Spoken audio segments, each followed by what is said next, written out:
हरिः ओं श्रीगुरुभ्यो नमः परमगुरुभ्यो नमः श्रीमदानन्दतीर्थभगवत्पादाचार्यगुरुभ्यो नमः नरसिंहोऽखिलाज्ञानमतध्वान्तदिवाकरः जयत्यमितसज्ज्ञानसुखशक्तिपयोनिधिः कल्याणाद्भुतगात्राय कामितार्थप्रदायिने श्रीमद्वेङ्कटनाथाय श्रीनिवासाय ते नमः।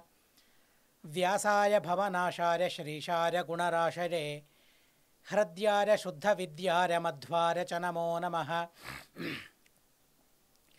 नौमिन्याय सुधादिकर्जरमुनीन् श्रीपादरट्सन्मणीन् व्यासार्यान् विविधागमाब्धिविहरान् श्रीवादिराजानपि वन्दे हंसवरान् रघूत्तमगुरून् वैदग्ध्यवारां निधीन् श्रीसत्यव्रतराघवेन्द्रमुनिपान् सद्बोधसध्यानपान् सत्याभिज्ञकराब्जोत्थान् पञ्चाशद्वर्षपूजकान् सत्यप्रमोदतीर्थार्यान् नौमिन्यार्यसुधारतान् शास्त्रेषु पारदृश्वानं शास्त्रज्ञेषु च वत्सलं दीनभक्तोद्धारकरं सत्यात्मानं गुरुं भजे। विद्यापीठविधातारं विद्यावारिधिचन्दिरं विद्यार्थिवत्सलं वन्दे महामहिमसद्गुरुम्। नारायणार्य परिपूर्णगुणार्णवार्य विश्वोदरस्थितिलयोन्नियतिप्रदाय ज्ञानप्रदाय विबुधासुरसौख्यदुःखसत्कारणाय वितताय नमो नमस्ते। नारायणं सुरगुरुं जगदेकनाथं भक्तप्रियं सकललोकनमस्कृतं च त्रैगुण्यवर्जितमजं विभुमाद्यमीशं वन्दे भवघ्नम् अमरासुरसिद्धवन्द्यं। नारायणं नमस्कृत्य नरं चैव नरोत्तमं देवीं सरस्वतीं व्यासं ततो जरमुदीरयेत्। स्वस्त्यस्तु। हरिः ओं हरिः ओं हरिः ओं। కర్ణుడు అర్జునునితో యుద్ధం చేయాలని ఆలోచిస్తే భీమసేన దేవుల వారు ఆ కర్ణుని స్థానమేంటో, కర్ణుడు చేయాల్సిన పని ఏంటో, తన ఉపయోగం ఏంటో తేల్చి చెప్పేశారు భీమసేన దేవుల వారు. అయినా కూడా ఆ కర్ణుణ్ణి ఎలా ఉపయోగించుకోవాలి అని ఆలోచించాడు దుర్యోధనుడు. నాకెలా తను ఉపయోగపడగలడు, నేనెలా తనకు ఉపకారం చేయగలను, నేనెంత ఉపకారం చేసి తన నుండి ఎలాంటి సహాయాన్ని నేను రాబట్టుకోవాలి అని ఆలోచించాడు. బిజినెస్ మ్యాన్లు ఆలోచిస్తారు కదండి, అలా ఆలోచించాడు. అంతకన్నా క్రూరంగా తను ఆలోచించాడు. తన జీవితమే నా కోసం పణంగా పెట్టాలి, తను బ్రతికేదే నా కోసం బ్రతకాలి అనే భావన తనలో కలిగేలా దుర్యోధనుడు చేశాడు. అర్జునునికి భీమసేన దేవుల వారు నేను నీ కండ ఉంటానని, కొండంత అండగా ఉంటాననే ధైర్యాన్ని భీమసేన దేవుల వారు అర్జునునికి ఇచ్చారు. ఆ సందర్భంలో కాస్త భయపడ్డాడేమో అర్జునుడు. కానీ ఎప్పుడైతే భీమసేన దేవుల వారు అర్జునుని చేతిని పట్టుకున్నారో ఆ సుఖమైన స్పర్శ తనలోని భయాన్నంతా తొలగించేసింది.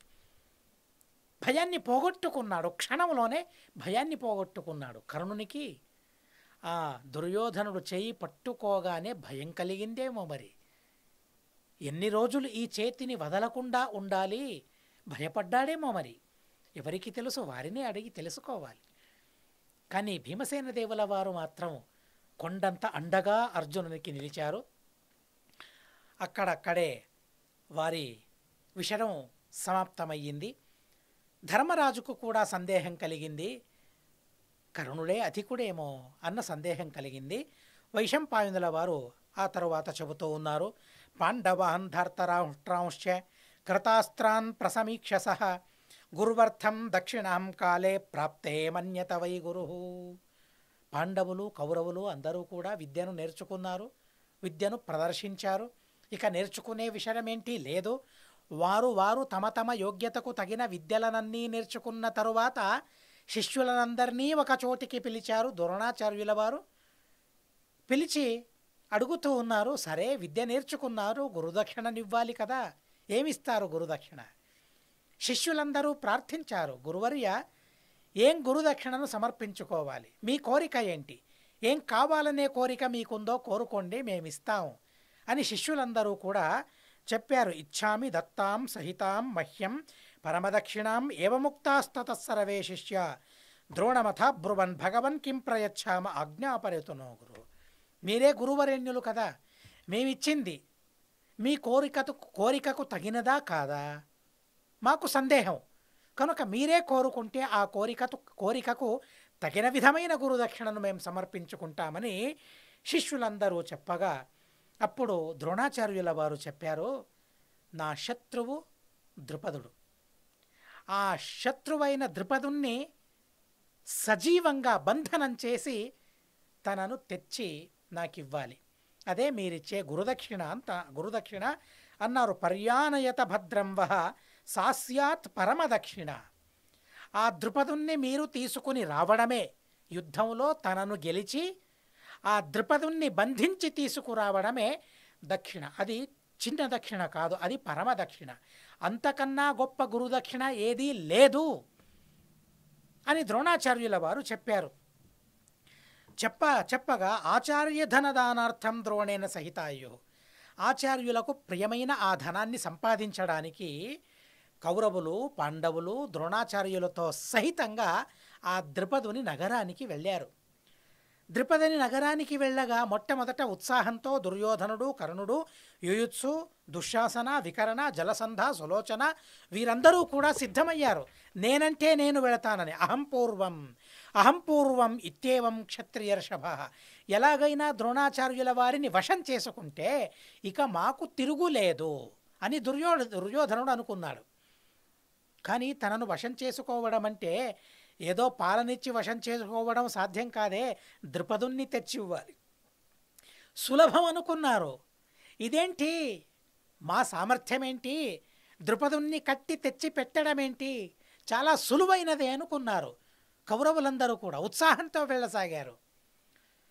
అప్పుడు అర్జునుడు కూడా వెళ్ళగా పాండవులు కూడా వెళుతూ ఉండగా భీమసేన దేవుల వారు చెప్పారు, అర్జున ధర్మరాజా, వారి వల్ల అది సాధ్యం కాదు, మేం వెళితే మా వల్ల సాధ్యమవుతుంది, కానీ ఎవరి వల్ల సాధ్యమయ్యింది అనే మీమాంస అందరికి కలుగుతుంది, కనుక ఇప్పుడు మేం వెళ్ళకూడదు, వారిని వెళ్ళనిద్దాం, వారు వెళ్ళి ఓడిపోయి తిరిగి వస్తారు, నాకు తెలుసు, వారి వల్ల ఆ పని జరగదు, వారి వల్ల ఆ గురుదక్షిణ సమర్పించుకోవడం అస్సలు సాధ్యం కాదు. చూడండి, కర్ణుణ్ణి పసిగట్టాడు, కర్ణుని సామర్థ్యం ఏంటో భీముడు పసిగట్టాడు మొదటే. కర్ణుడున్నాడు వారితో, అయినా కూడా వారి వల్ల సాధ్యం కాని పని, మేం నలుగురం ఆ పనిని చేసుకుని రాగలం, ఆ సామర్థ్యం తాహతు మాకుంది, కనుక ఇప్పుడు వారిని వెళ్ళనిద్దాం అని భీముడు చెప్పగా అర్జునుడు సరే అన్నాడు. అవును కదా, అది కూడా మన మంచికే కదా. అర్జునునికి కూడా తెలుసు శత్రువు యొక్క సామర్థ్యం ఏంటి, అలాగే ఈ కౌరవుల సామర్థ్యం ఏంటి అని కూడా అర్జునునికి తెలుసు. అంతకన్నా పెద్ద విషయం ఏంటంటే, ఎప్పుడైతే భీముడు చెప్పాడో తను చెప్పిన మాట ఎప్పుడూ అబద్ధం కాలేదు. తన ముందు చూపు చాలా గొప్పది, తన ఆలోచన చాలా గొప్పది, తను చెప్పినట్లు అయి తీరుతుంది. చిన్నప్పటి నుండి అర్జునుడు పరీక్షిస్తూ ఉన్నాడు. భీమసేన దేవుల వారి ఆలోచన, భీమసేన దేవుల వారి అంచనా ఏదైతే ఉందో అది ఇంచు కూడా తగ్గదు. కనుక అర్జునునికి భీమునిపైన విశ్వాసం, భీమసేన దేవుల వారి మాటలపైన విశ్వాసం, కనుక అక్కడ తగ్గాడు అర్జునుడు. అరే, కౌరవులు వెళ్ళి గురుదక్షిణ సంపాదించుకొని వస్తే ఆలోచించలేదు, ఎందుకంటే వారి వల్ల కాదు, వారి బలమేంటో తనకు కూడా తెలుసు, అయినా ఏదో మీమాంస వాళ్ళ వల్ల అవుతుందేమో అన్న ఆలోచన అర్జునునికి. ఎప్పుడైతే భీమసేన దేవుల వారు చెప్పారో అప్పుడు తన మీమాంస, తన ఆలోచన పటాపంచలయ్యింది. అవును, అలాగే చేద్దామన్నయ్యా, చాలా చక్కగా చెప్పావు అన్నారు. గురువరేణ్యుల దగ్గరికి వెళ్ళారు, ద్రోణాచార్యుల వారి దగ్గరికి వెళ్ళారు. అర్జునుడు చెప్పాడు, స్వామి గురువర్య, ఇప్పుడు కౌరవులు వెళుతూ ఉన్నారు, వారి వల్ల ఆ పని జరగదు, ఆ తర్వాత మేం వెళ్ళి మీ గురుదక్షిణను సంపాదించుకొని వస్తాం అని అర్జునుడు చెప్పగా, భలే అర్జున, అవును అలాగే చేయండి, అని ద్రోణాచార్యుల వారు అనుమతినిచ్చారు. వెళ్ళారు. కౌరవులందరూ కూడా వెళ్ళారు. ఎలా వెళ్ళారు? అహంకారంతో విర్రవీగుతూ వెళ్ళారు. కర్ణుడున్నాడు. ఏ కర్ణుడు అర్జునునికి సరిసమానమైన విన్యాసాలను తను ప్రదర్శనలో చూపించాడో అలాంటి కర్ణుణ్ణి కూడా ఎంత కొట్టారంటే అసలు ఎందుకని పుట్టానా, ఎందుకని ఇక్కడికి వచ్చానా అనిపించేలా యుద్ధం చేశారు అక్కడ ద్రుపదుని రాజ్యంలో. స్వజనాన ద్రుపదునికి అలాంటి శక్తి, అలాంటి వరబలం మేము విన్నాం కదా నిన్న. యోజనాయాం పురముపనత్వాం జేష్యతి కశ్చన, నీ నగరానికి యోజనం వరకు నిన్ను ఎవరూ గెలవడం సాధ్యం కాదనే వరం తనకుంది. కాబట్టి ద్రుపదుడు, ఆ ద్రుపదిని రాజ్యంలోని సైనికులందరూ కూడా ఈ ఘనఘోరమైన ఆ కౌరవుల సైన్యాన్ని చూసి బెదరిపోలేదు.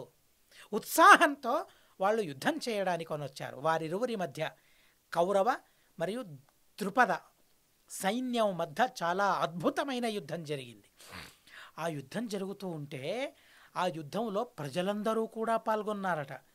మహాభారతం చాలా చక్కగా మనకు చెబుతుంది. నదిశో నాంతరిక్షంచ తదా నైవచ మేదిని గోపాలయవదండేన యజ్ఞసేన శరాన్ ఘోరాన్ వవర్ష యుధి దుర్జర పూర్వమేవతు సమ్మంత్ర పార్థో ద్రోణమథబ్రవీత ద్రుపద కౌరవాన్ దృష్ట్వా ప్రాధాపత సమంతత. అక్కడ వారందరూ కూడా తత్క్షణేన భారత దుర్యోధనం వికరణంచ కరణం చాపి మహాబలం నానా నృపసుతాన్ వీరాన్ సైన్యాన్ని వివిధాని చ ఆలాత చక్రవత్ సర్వం చరణబాణైరతర్పయత. నాగరాస్సర్వే, నగరంలో ఉన్న వారందరూ కూడా ఏం చేశారో చూడండి. తమ నగరాన్ని కాపాడుకోవడానికి, తమ రాజుకు బలం మేము ఉన్నాం అని చూపించడానికి ప్రజలందరూ కూడా సర్వే ముసలైహి యష్టిభిస్తథ తమకు దొరికిన ఆయుధాలను చేత పట్టుకుని ఆ కౌరవుల సైన్యం పైన పడ్డారు. ఆ కౌరవుల సైన్యాన్ని నాశనం చేస్తూ ఉన్నారు, ఓడిస్తూ ఉన్నారు, ఓడిపోయారు. జోరుగా హోరుగా అరవసాగారు కౌరవులందరూ కూడా. హా హా అని రోదన చేయసాగారు. ఆ రోదన అర్జునునికి వినిపించింది, భీమసేన దేవుల వారికి వినిపించింది. గురువుల దగ్గరికి వెళ్ళారు. గురువర్య, ఇక వారి పని అయిపోయింది, ఇక మేం వెళతాం, ఆశీర్వదించండి అని గురువుల ఆశీర్వాదాన్ని తీసుకుని పాండవులు వెళుతూ ఉన్నారు. ధర్మరాజుకు చెప్పారు, అన్నయ్య నువ్విక్కడే ఉండమని చెప్పారు. నిరీక్షకస్తత్ర యుధిష్ఠిరోహో, శ్రీమదాచార్యుల వారు తత్పర నిర్ణయంలో చెప్పారు. యుధిష్ఠిరుడు నిరీక్షిస్తూ ఉన్నాడు, చూస్తూ ఉన్నాడు. నువ్వు చూస్తూ ఉండన్నయ్యా, మేం వెళ్ళి గెలుచుకొని వస్తామన్నారు. అర్జునుణ్ణి సంరక్షించడానికి అటు ఇటు చక్రం వైపు నకుల సహదేవులున్నారు. వారికి ముందుగా భీమసేన దేవుల వారు వెళుతూ ఉన్నారు. స్వయం అభ్యద్రవద్ భీమ నాగానీకం గదాధర భీమసేనో మహాబాహు దండపాణిరివాంతక సేనాగ్రగో భీమసేనస్తదాభూత్ గదయాస. ఆ సేన యొక్క అగ్రభాగంలో, పాండవ సైన్యం యొక్క అగ్రభాగంలో, ముందు భాగంలో భీమసేన దేవుల వారు గదాధారులై ఉన్నారు. వారిని చూసే భయపడిపోవాలందరూ కూడా. మధ్యలో అర్జునుడు, ఆ అర్జునుణ్ణి సంరక్షించడానికి అటు ఇటువైపు నకుల సహదేవులున్నారు. భీమునికి ఎవరి అవసరం లేదు, తనకు తనే అందరికీ సంరక్షకుడు. తనకెవరు సంరక్షకులు కావాలి? ఎవ్వరి అవసరం నాకు లేదని చూపెడుతూ భీమసేన దేవుల వారు ముందు వెళుతూ ఉండగా మధ్యలో అర్జునుడు, అటు ఇటువైపున తనకు సంరక్షించడానికి నకుల సహదేవులున్నారు. ఇలా పాండవ సైన్యం ఆ ద్రుపదుని సైన్యం పైన పడిపోయింది. ద్రుపదుని చిత్తుగా ఓడిస్తూ ఉన్నారు పాండవులు. భీమసేన దేవుల వారి బలాన్ని చాలా అద్భుతంగా చెబుతూ ఉన్నారు. భీమసేన మహాబాహు దండపాణిరివాంతక. యముడు దండాన్ని చేత పట్టుకుని చంపడానికి వస్తూ ఉంటే, సంహరించడానికి వస్తూ ఉంటే ఎలా ఉంటాడో అలా భీమసేన దేవుల వారు యమునిలా కనిపిస్తూ ఉన్నారట. అసలు యముడెవరు భీమసేన దేవుల వారి ముందు? చాలా చిన్నవాడు యముడు. దేవత, యమదేవత. దేవతలలో అతిపెద్దవారు ముఖ్య ప్రాణదేవుల వారు. ఆ ముఖ్య ప్రాణదేవుల వారే ఇక పైని కల్పంలో, ఇక ముందు కల్పంలో బ్రహ్మదేవుల వారు అవుతారు. వారిరువురికి పదవీ ప్రయుక్తమైన ఉచ్చనీచ భావం ఉందే తప్ప స్వరూపంలో ఏ విధమైన భేదం లేదు. సమానులు వారిరువురు కూడా, అభిన్నులు కాదు, సమానులు. వారి ఒకరే కాదు, సామ్యం వారిలో ఉంది. ఇక పైన ముఖ్య ప్రాణదేవుల వారు బ్రహ్మదేవుల వారు అవుతారు. అలాంటి దేవతోత్తములు ముఖ్య ప్రాణదేవుల వారు. యముడు చాలా చిన్నవాడు ముఖ్య ప్రాణుల దృష్టిలో. అయినా కూడా ఆ దృష్టాంతాన్ని ఇచ్చారు. యముల్లా చూశారట ప్రజలందరూ కూడా. ద్రుపదుని సైన్యమంతా కూడా యముడిలా కనిపించాడట భీమసేన దేవుల వారు. ఆ ద్రుపద సైన్యములోని ఏనుగులను గుర్రాలను భీమసేన దేవుల వారు చంపుతూ ఉన్నారు. స్వరమభ్యద్రవద్ భీమ నాగానీకం గదాధర. ఆ ఏనుగుల సైన్యం వల్ల హాని. ఆ ఏనుగుల్ని చూస్తూనే బెదరిపోతూ ఉన్నారు, చిన్న భిన్నమవుతూ ఉన్నారు. కనుక మొట్టమొదట ఆ ఏనుగులను చూసుకున్నారు భీమసేన దేవుల వారు. స యుద్ధ కుశల పార్థ బాహువీర్యేణ చాతుల. తనకేం కావాలి? బాణం కావాలా? గద కావాలా? అవసరం లేదు, బాహుబలమే చాలు. బాహువులతోనే ఆ ఏనుగుల సైన్యాన్ని చీల్చి చెండాడుతూ ఉన్నారట భీమసేన దేవుల వారు. అహనత్ కుంజరానీకం గదయ కాలరూపధృక్. ఏనుగుల్ని తను చంపుతూ ఉన్నాడు. అలా పదాతులు రథాలను చంపేశాడు. గోపాల యువదండేన యథా పశుగణాన్వనే. ఎంత చక్కని ఉపమానాలను ఇస్తారంటే, గోపాలకుడు ఎలా తన చేతిలో ఉన్న కట్టెతో గోవులను సంరక్షిస్తాడో, గోవుల మందలను బెదిరిస్తాడో, తన అధీనంలో పెట్టుకుంటాడో, అలా భీమసేన దేవుల వారు ద్రుపదుని సైన్యాన్ని తన అధీనంలో పెట్టుకున్నాడట. భారద్వాజ ప్రియం కర్తుముద్యత ఫల్గునస్తదా. ఆ సందర్భంలో భీమసేన దేవుల వారికి ద్రుపదుడు చిక్కాడు. అయినా కూడా వదిలేశారు. ఎందుకని? అర్జునుడు ప్రతిజ్ఞ చేశాడే, నేను పట్టుకుంటే తను ప్రతిజ్ఞ భంగం అవుతుందే, కనుక తనే పట్టుకోవాలి, అర్జునుడు పట్టుకోవాలనే భావన భీమసేన దేవుల వారిది. ఆ భావనతో తన చేతికి చిక్కిన ద్రుపదుణ్ణి వదిలిపెట్టారు భీమసేన దేవుల వారు. ఆ తరువాత అర్జునుడు ద్రుపదుని రథంలోకి వెళ్ళాడు. రథంలోకి వెళ్ళి తనను బంధించారు. ఆ సందర్భంలో భీమసేన దేవుల వారు ఆ ద్రుపద సైన్యాన్ని సంహరిస్తూ ఉన్నారట. సంహరిస్తూ ఉన్నప్పుడు అర్జునుడు చెప్పాడు, చాలయన్న రథ నాగంశ్చ సంచచాల వృకోదర భారద్వాజ ప్రియం కర్తుముద్యత ఫల్గునస్తదా. అర్జునుడు చెబుతూ ఉన్నాడు, నామృష్యత్ పాకశాసని తతః కిరీటీ సహసా పాంచాలాన్ సమరేద్రవత. ఆ అర్జునుడు యుద్ధం చేస్తూ ఉన్నప్పుడు దిక్కులు కనిపించడం లేదు, అంతరిక్షం కనిపించడం లేదు, భూమి కనిపించడం లేదు. అలా యుద్ధం చేస్తూ ఉన్నాడట. బాణంతో అంధకారాన్నే నెలకొల్పాడక్కడ. అంధకార బంధురమయ్యింది ఆ ప్రదేశమంతా కూడా. అలా యుద్ధం చేస్తూ ఉన్నాడు అర్జునుడు. దృష్టం పార్థం తదాయాంతం సత్యజిత్ సత్యవిక్రమ. అర్జునునికి మరియు సత్యజిత్ వారిరువురు మధ్య ఘనఘోరమైన యుద్ధం జరిగింది. ఆ సత్యజిత్తును కూడా చాలా సులభంగా గెలిచాడు అర్జునుడు. ద్రుపదుని రథంలోనికి వెళ్ళాడు, ద్రుపదుని పట్టుకున్నాడు. ఆ సందర్భంలో భీమసేన దేవుల వారు శత్రువుల సైన్యాన్ని చెండాడుతూ ఉన్నారు, సంహరిస్తూ ఉన్నారు. అర్జునుడన్నాడు, సంబంధీ కురు వీరాణం ద్రుపదో రాజసత్తమ మావధీస్తద్బలం భీమ గురుదానం ప్రదీయతాం. అనయ్య, తను మా సంబంధికుడు కదా, తను మా బంధువు కదా ద్రుపదుడు.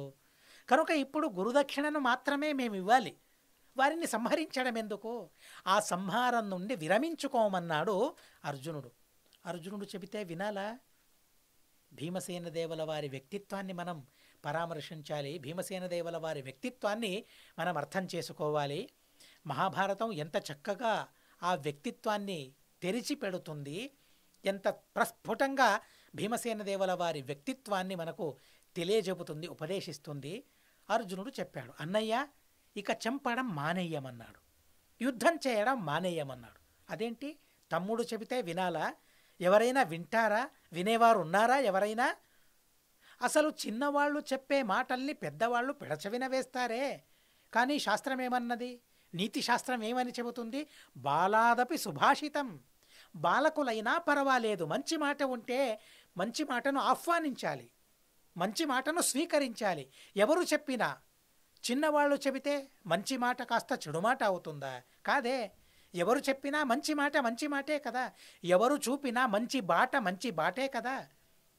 చిన్నవాళ్ళు చెప్పారని తిరస్కరిస్తామా? ఎక్కడికి వెళ్ళాలి? ప్రయాగకు వెళుతూ ఉన్నారు, కుంభమేళకు వెళుతూ ఉన్నారు, తప్పించుకున్నాం, మార్గం ఎటో తెలియడం లేదు. అలాంటి సందర్భంలో అక్కడున్న చిన్న పిల్లల్ని అడిగితే చెబుతారు ఎలా వెళ్ళాలి.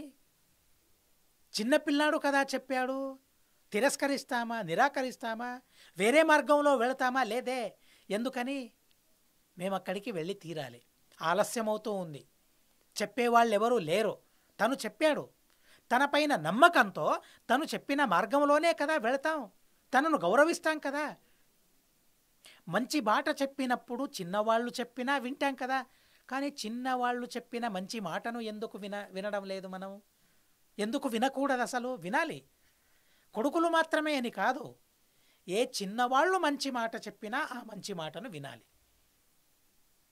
మంచి మాట సద్ది మూట అన్నారు కనుక ఆ మాటను విని తీరాలి. అర్జునుడు చెప్పాడని భీమసేన దేవుల వారు విన్నారా?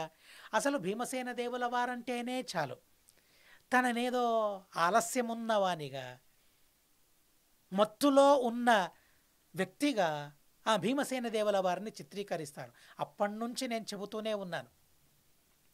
మహాభారత తాత్పర్య నిర్ణయ మంగళ మహోత్సవంలో కూడా నేను ఈ విషయాన్ని చెప్పాను. నాకు చాలా బాధ కలుగుతుంది, చాలా బాధ కలుగుతుంది.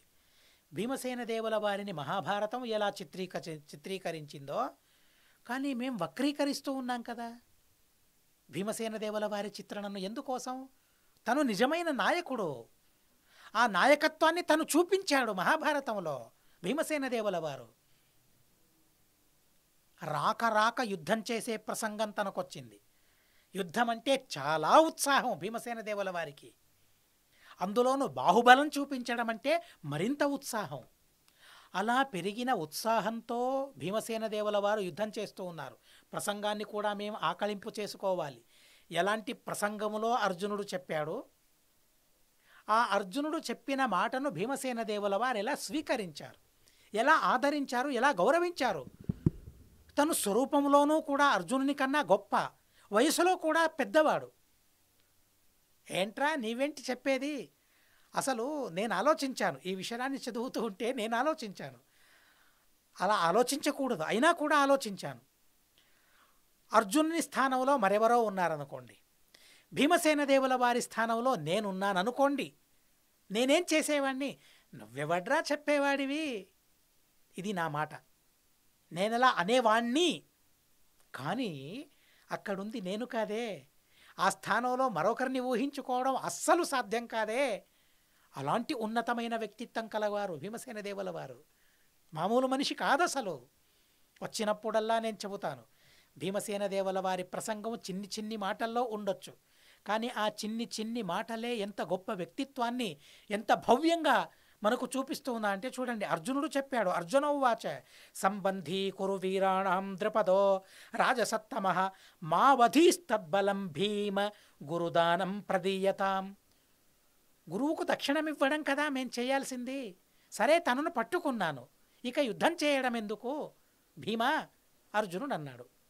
అర్జునుని మాటల్ని వినాలనే రూల్ ఉందా, నియమం ఉందా? లేదే. భీమసేన దేవుల వారేం చేశారు? వైశంపాయన ఉవాచ భీమసేనస్తదా రాజన్ అర్జునేన నివారితః అతృప్తో యుద్ధధర్మేషు న్యవర్తత మహాబల. అక్కడి విశేషణాలను మనం గమనించాలి. అలా అర్జునుడు చెబితే ఆలోచన లేనివాడు, ముందుకు ముందుకు దూసుకుని వెళ్ళేవాడు, అసలు ఆలోచించడమే తనకు తెలియదు, ఎల్లప్పుడూ మత్తులో ఉండేవాడు. ఇలా కదా భీమసేన దేవుల వారిని మనం తెలుసుకున్నది. అదేదో పాట ఏ సినిమాలో వచ్చిందో నాకు తెలియదు, కానీ ఆ భీమసేన దేవుల వారి పైన పాట ఎవరు వ్రాసారో చాలా ఖేదమనిపిస్తుంది. అలా ఉన్నాడా భీమసేన దేవుల వారు? కృష్ణునితో ఆ పాటను పాడిస్తారండి. ఎక్కడో చిన్నప్పుడు చూసిన సినిమా కాబట్టి నాకు గుర్తుకు రావడం లేదు. మత్తు వదలరా, నిద్దుర మత్తు వదలరా. సెర్చ్ చేస్తే దొరుకుతుంది. కానీ అలాంటి పాటల్ని వినాలా? భీమసేన దేవుల వారు అలా ఉన్నారా, ఉంటారా? కాదే. ఎలా ఉన్నారు భీమసేన దేవుల వారు? అర్జునుడు చెప్పగా భీమసేన దేవుల వారు హలో అతృప్త, ఇంకా యుద్ధం చేసే తృప్తి కలగలేదు తనకు. యుద్ధం చేసే విషయంలో తనకు తృప్తి కలగడం లేదు. యుద్ధ ధర్మేషు అతృప్త. మొట్టమొదటి యుద్ధం అది, భీమసేన దేవుల వారు చేస్తూ ఉన్న యుద్ధం అది. అలాంటి యుద్ధంలో విరమించమని అర్జునుడు చెబుతూ ఉంటే వినాలా? గురువు చెబుతూ ఉంటే విని తీరాలి. పెద్దవాళ్ళు చెబుతూ ఉంటే విని తీరాలి. తను చిన్నోడు కదా నాకన్నా, తను చెబితే నేనెందుకు వినాలి? నాకింకా తృప్తి కలగలేదే.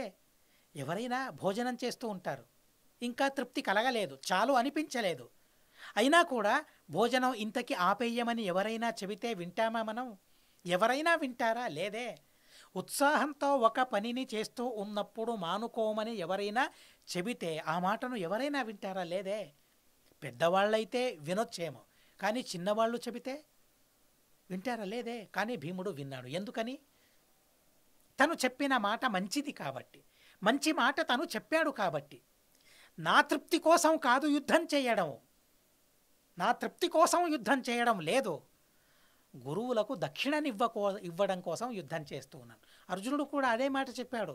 అన్నయ్య, మేము ఎందుకని వచ్చాము? గురుదక్షిణను సంపాదించుకుని వెళ్ళడం కోసం కదా. గురుదక్షిణ దొరికింది, ద్రుపదుడు చిక్కాడు, ఇక చాలు యుద్ధం, చంపడం చాలన్నాడు. అతృప్త యుద్ధ ధర్మేషు, ఆ యుద్ధంలో ఇంకా తన తనివి తీరలేదు, తనకు తృప్తి కలగలేదు, అయినా కూడా అక్కడికక్కడే వదిలేశారు భీమసేన దేవుల వారు. మత్తులో ఉన్నవారు ఇలా వదిలేయగలరా? ఆలోచన లేనివారు ఇలా వదిలేయగలరా? ఎంత ముందస్తు ఆలోచన భీమసేన దేవుల వారికి ఉందో మనం ఆలోచించాలి. మనం కూడా ఆలోచించకపోతే ఎలా?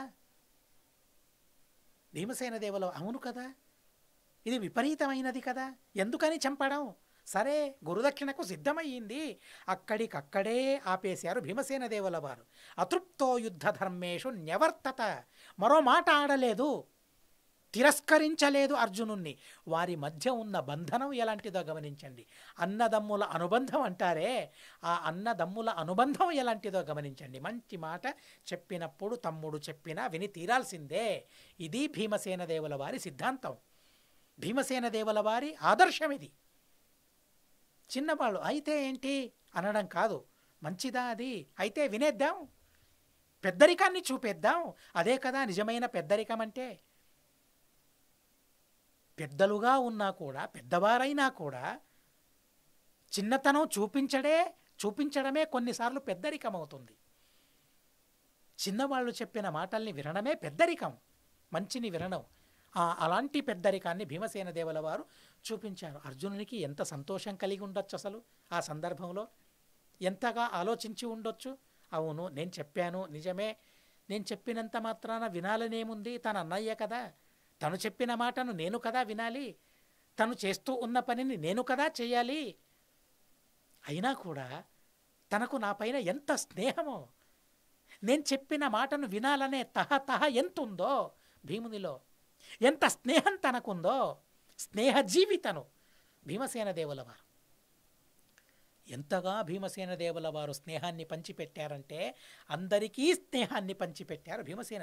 అసలు కొన్నిసార్లు ఆశ్చర్యం అనిపిస్తూ ఉంటుంది అర్జునునికి, ఇంతటి మహానుభావుడా తను, నా అన్నయ్య కదా, ఎంతటి అహంకారం తనకు, గర్వం తనకు చెప్పుకోవడానికి, ఇలాంటి అన్నయ్య నాకున్నాడని, ఇలాంటి బలం నాకుందని. ఇది పెనుబలం, భీముడే నా పెనుబలం. చాలా చక్కగా ఆలోచించారు, అక్కడికక్కడే నిలిపేశారు. తం యజ్ఞసేనం ద్రుపదం గృహీత్వా రణమూర్ధని భగ్నదర్పం హతధనం తం తథా వశమాగతం. తెచ్చి ఆ ద్రోణాచార్యుల వారి ముందు ద్రుపదుణ్ణి పెట్టారు. అప్పుడు ద్రోణాచార్యుల వారు మాట్లాడుతూ ఉన్నారు, మాభై ప్రాణభయాద్వీర క్షమిణో బ్రాహ్మణావయం. ద్రోణాచార్యుల వారు అన్నారు, ద్రుపద భయపడకన్నారు, మొట్టమొదట భయపడకన్నారు, మేం బ్రాహ్మణులం, క్షమించే గుణం గలవాళ్ళం, మీలా క్షత్రియులం కాదు, నీ ప్రాణానికి ఏ విధమైన ఢోకా లేదు, కనుక భయపడనవసరం లేదని అభయమిచ్చాడు మొట్టమొదట. ద్రోణాచార్యుల వారి వ్యక్తిత్వాన్ని గమనించండి. శత్రువు ఎలాంటి మాటలను ఆడాడు, అవమానపరిచాడు, అయినా కూడా తన ముందు బంధనం చేసి ఆ ద్రుపదుణ్ణి అక్కడ పెడితే తనలోని కరుణ ఎలా పెళ్ళుబికి వస్తూ ఉందో చూడండి. ద్రుపద భయపడనవసరం లేదు, క్షమిణో బ్రాహ్మణావయం, క్షమించే బ్రాహ్మణులం మేము. బ్రాహ్మణులకున్న బలమేంటి? క్షమం, క్షమించడమే బ్రాహ్మణుల బలం. ఆ బలం వల్ల జరగనిదే లేదు అసలు. అలాంటి బలాన్ని ద్రోణాచార్యుల వారు చూపెడుతూ ఉన్నారు. శిష్యుల ద్వారా దైహిక బలాన్ని చూపించారు. ఇప్పుడు బ్రాహ్మణుల బలమేంటో ద్రోణాచార్యుల వారు చూపెడుతూ ఉన్నారు. బ్రాహ్మణులమయ్యా మేము, క్షమించడం మాకు తెలిసే తప్ప విరోధించడం మాకు తెలియదు అని అన్నారు. ఆశ్రమే క్రీడితం యత్తు త్వయా బాల్యే మయా సహ తేన సంవర్ధిత స్నేహ ప్రీతిశ్చ క్షత్రియర్షభ. నువ్వు క్షత్రుడివి కదా, అధ్యయనం చేయడానికి గురుకులానికి వచ్చావు కదా, మా తండ్రి దగ్గర విద్యను నేర్చుకున్నావు కదా, ఆ బాల్యంలో స్నేహం పెరిగింది కదా మా ఇద్దరిలో. అలా పెరిగిన స్నేహాన్ని మరింత అభివృద్ధి చేసుకోవాలని నేను అనుకున్నానే. అలాంటి స్నేహాన్ని త్రుంచివేయడానికి నువ్వు ప్రయత్నించావు కదా ద్రుపద. ఆ ఆశ్రమంలో ఎన్నాటలు ఆడుకున్నా మనం, గుర్తున్నాయా అసలు నీకు? ఇలాంటి ప్రసంగం కృష్ణ మరియు కుచేలుని మధ్యలో కూడా జరిగింది. ఆ గాథను మరోసారి వినండి, భాగవతంలోని ఆ ప్రసంగాన్ని మరోసారి వినండి. చాలా అద్భుతమైన ప్రసంగం అది. బాల్యంలో మేము ఆటలాడుకున్నామే, గుర్తుకున్నాయా నీకు అసలు అని తను అడుగుతూ ఉన్నాడు. ప్రార్థనేయం త్వయా సఖ్యం పునరేవ జనాధిప. రాజా ద్రుపద, మళ్ళీ నేను ప్రార్థిస్తూ ఉన్నాను, నాతో సఖ్యం కోరుకోవా, నన్ను స్నేహితునిగా అనుకోవా. నువ్వు ఎంతగా ప్రాకులాడుతూ ఉన్నాడో, ప్రాధేయపడుతూ ఉన్నాడు స్నేహం కోసం ప్రాధేయపడాలా? అవును అంటారు. మంచివారితో స్నేహం. ద్రుపదుడు చెడ్డవాడు కాదు కదా. ఏదో ధనం ఉంది కాబట్టి అలా మదోన్మత్తుడయ్యాడు, కానీ తను కూడా మంచివాడే. తన స్నేహం నాకు కావాలి. ఆ చిన్ననేటి స్నేహాన్ని వదులుకోవడానికి ద్రోణాచార్యుల వారికి ఇష్టం లేదు. కనుక తను అంటూ ఉన్నాడు, వరం దదామితే రాజన్న రాజ్యస్యార్థమవాప్నుహి. ఇప్పుడెవరు రాజు, నువ్వా నేనా? నా శిష్యులు నిన్ను గెలిచారు కాబట్టి నీ రాజ్యమంతా నాదే. అప్పుడెప్పుడో నువ్వన్నావు అర్ధరాజ్యాన్ని ఇస్తావని. నేను కోరుకున్నదేంటి? ఒకే ఒక్క ఆవును నేను కోరుకున్నాను, కానీ ఆవును నువ్వు ఇవ్వలేదు, రాజ్యాన్ని కూడా ఇవ్వలేదు. ఇప్పుడు నేను నీకు వరం ఇస్తూ ఉన్నాను, నీతో స్నేహం చేయడం ఎలా? నేను ఆలోచించను, కాను నీకు ఆలోచన ఉందే. ఇప్పుడు నీవు దరిద్రుడివి, నీ దగ్గర ఇప్పుడేమీ లేదు, నీదంతా ఇప్పుడు నాది. ఇప్పుడు నువ్వు నాతో స్నేహం చేయాలంటే నీకు సామ్యం ఉందా? నీకు నాకు సామ్యం ఉందా? ఇప్పుడు లేదే. నీ రాజ్యమంతా నా రాజ్యమైపోయింది. ఇప్పుడు నీకు రాజ్యమే లేదు అసలు. ఇప్పుడు నిలబడడానికి కూడా స్థలం లేదు నీకు ఇప్పుడు. సరే, నేను ఇస్తానన్నారు ద్రోణాచార్యుల వారు, నేను రాజ్యం ఇస్తానన్నారు, నేను రాజ్యభిక్ష వేస్తానన్నారు ద్రోణాచార్యుల వారు. అరాజాకిల నౌరాజ్ఞ సఖా భవితుమరతి హత ప్రయతితం రాజ్యే యజ్ఞసేనమయా సహా. ఆ రాజ్యం కోసమే కదా నువ్వింత పోరాడింది, నువ్విన్ని మాటలంది. నేనిస్తాను. రాజాసి దక్షిణే కూలే భాగీరథ్య అహముత్తరే సఖాయం మాం విజానీహి పాంచాలయది మన్యసే. ఆ గంగా తీరంలో, గంగా దక్షిణ తీరంలో నువ్వు రాజువి, ఉత్తర తీరానికి నేను రాజును. ఇప్పుడు మేమిద్దరం సరిసమానులయ్యాం కదా, ఇప్పుడైనా నువ్వు నాతో స్నేహం చేస్తావా? ద్రోణాచార్యుల వారు అన్నారు. ద్రుపదుడు చెప్పాడు, తన మనసు కరిగిపోయిందేమో, లేక పరిస్థితికి తగినట్లు మారే గుణం తనకుందేమో. ఉంటుంది, అందరికి ఉంటుంది. పరిస్థితికి అనుగుణంగా బ్రతకాలి, బ్రతికి తీరాలి, ఉండి తీరాలి. బ్రతకాలంటే, బ్రతుకును కొనసాగించాలంటే ప్రసంగానికి తగిన విధంగా మారగలగాలి మనిషి, లేదా బ్రతకలేడు తను. చాలా గొప్ప గుణం ఇది, గొప్ప ఆదర్శం ఇది. బ్రతకడానికని ఎలాగైనా మారిపోవాలి. అలాంటి భావన తనకు కలిగిందేమో మరి. ద్రుపదుడంటూ ఉన్నాడు, అనాశ్చర్యమిదం బ్రహ్మన్ విక్రాంతేషు మహాత్మసు ప్రియత్వయాహం త్వత్తశ్చ ప్రీతిమిచ్చామి శాశ్వతీం. చాలా పరాక్రమవంతుడివయ్యా నువ్వు ద్రోణాచార్య. నీకు అసాధ్యం అనేది ఏది? అసాధ్యాన్ని కూడా సుసాధ్యం చేసుకున్నావు. సరే, ఇప్పుడు శాశ్వతమైన ప్రేమ, శాశ్వతమైన స్నేహం నీతో చేయాలని నాకుంది అన్నారు. అలా చెప్పిన తరువాత తనను విడిచిపెట్టేశారు. బంధించి ఉన్నారు, ఆ బంధనాన్ని విడిపించారు ద్రోణాచార్యుల వారు. సత్కృత్య చైనం. చూడండి ద్రోణాచార్యుల వారి స్వభావాన్ని గమనించండి. ఎంత అవమానానికి పాలైనా కూడా ద్రోణాచార్యుల వారు విడిచేసి సత్కరించారు, సత్కరించి పంపుతూ ఉన్నారు. తన అవమానపరిచాడు, అలాగని నేను అవమానపరచాలా? లేదే, నా స్నేహితుడని ఇప్పటికీ నేను అనుకుంటూ ఉన్నాను. స్నేహితుణ్ణి సత్కరించుకోవాలే తప్ప అవమానపరచకూడదు. ఇది ద్రోణాచార్యుల వారి నీతి. చెప్పడానికి మాత్రమే కాదు, చేసి చూపించడానికి కూడా ఇది నీతి తనకు, ద్రోణాచార్యుల వారికి. చెప్పడం వరకు మాత్రమే కొందరికి నీతులుంటాయి. కానీ ద్రోణాచార్యుల వారి నీతులు అలాంటివి కాదు. మాటల్లో మాత్రమే నీతులు కావు, చేతల్లో కూడా నీతులున్నాయి ద్రోణాచార్యుల్లో. సత్కృత్య చైనం ప్రీతాత్మ, అక్కడి పదాలను మనం గమనించాలి. సత్కారం చేశారు. తన స్నేహితునికి సత్కరిస్తూ ఉంటే ఎంత ఆనందం కలిగిందంటే, ఎంత ప్రేమ తన పైన పెళ్ళుబికిందంటే, మహాభారతం అంటూ ఉంది రాజ్యార్థం ప్రత్యదాపయత, అర్ధరాజ్యాన్ని ద్రోణాచార్యుల వారు ఇచ్చేశారు. అలా మాకంది అనే ప్రదేశానికి తను రాజయ్యాడు. గంగా తీరంలో సోధ్యాపసద్దీనమనః కాంపిల్యంచ పురోత్తమం దక్షిణాంశ్చాపి పాంచాలాన్ యావత్ చర్మణ్వతీ నది వరకు తను రాజయ్య పరిపాలిస్తూ ఉన్నాడు. ఆ తరువాత పుత్రజన్మ పరీప్సన్వై పృథివీం అన్వచారయత, సంతానం కలగాలనే ఉద్దేశంతో పృథివిని సంచారం చేస్తూ ఉన్నాడు. ఆ తరువాత మహానుభావుడైన ఈ ద్రోణాచార్యుల వారు కూడా అహిచ్ఛత్ర అనే దేశాన్ని అనే ప్రదేశాన్ని ఎన్నుకొని అక్కడ తను రాజ్యాన్ని పరిపాలిస్తూ ఉన్నాడు. ఇలా అర్జునుడు ద్రుపదుణ్ణి గెలిచి ఆ సామ్రాజ్యాన్ని ద్రోణాచార్యుల వారికి గురువుగా సమర్పించుకున్నారు. ఇలా గురుదక్షిణను పాండవులు సమర్పించుకున్నారు. గురువుల దగ్గర అధ్యయనం చేసింది ఎవరు? కౌరవులు, పాండవులు అందరూ. కానీ గురువుల కోరికను పూర్ణం చేసింది ఎవరు? గురువుల అభిలాషను పరిపూర్ణం చేసిన వారెవరు? పాండవులు. ఎవరైతే గురుదక్షిణను ఇవ్వగలరో, ఇచ్చారో వారే నిజమైన శిష్యులు. అయినా కూడా ద్రోణాచార్యుల వారు ఎందుకనో దుర్యోధనుని పక్షాన్ని వహించారు. దుర్యోధనుని పక్షంలో ఉండి యుద్ధం చేశారు. తన నిజమైన శిష్యుడు అర్జునుడు అర్జునుని పక్షాన్ని విడిచిపెట్టారు. ఎలాంటి ప్రారంధమో గమనించండి. ఇలా పాండవులందరూ కూడా గురుదక్షిణను సమర్పించుకొని, ఆ గురుదక్షిణను సమర్పించుకున్న వారికే గురువుల యొక్క పరిపూర్ణమైన అనుగ్రహం ఉంటుంది. అలాంటి గురువుల అనుగ్రహాన్ని పొంది వారందరూ కూడా చాలా సుఖంగా ఉన్నారనే విషయాన్ని మహాభారతం చెబుతూ ఉంది. ఇది శ్రీమన్ మహాభారతే ఆది పర్వణి సంభవ పర్వణి 48+100 అస్మద్గురువంతర్గత తాత్విక దేవతాంతర్గత భారతీరమణ ముఖ్య ప్రాణాంతర్గత శ్రీకృష్ణార్పణమస్తు. అక్షరం కర్మ రస్మిన్ పరే స్వర్పితం ప్రక్షయం యాంతి దుఃఖాని యన్నామతః అక్షరోయో అజర సర్వదేవామృత కుక్షిగం యస్య విశ్వం సదా అజాదికం ప్రణరామో వాసుదేవం దేవతా మండలాఖండమండనం. హరి ఓం హరి ఓం హరి ఓం. అనేన భావియత్ పుణ్యం అవాప్నోతు గురుర్ం.